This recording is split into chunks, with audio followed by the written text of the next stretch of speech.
குயில் ஆடாத மயில் நானாக இருந்தேனே. பூவோடு வரும் காற்றாக என்னை நீ சேர தெளிந்தேனே.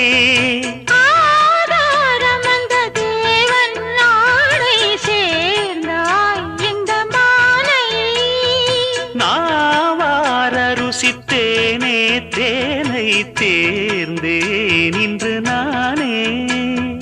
வந்த துணையே வந்து அணையே, அந்த முள்ள சந்திரனை சொந்தம் கொண்ட சுந்தரியே. சாமி கிட்ட சொல்லி வச்சு சேர்ந்தது இந்த செல்ல கிளியே. இந்த பூமியுள்ள காலம் மட்டும் வாழும் இந்த அன்பு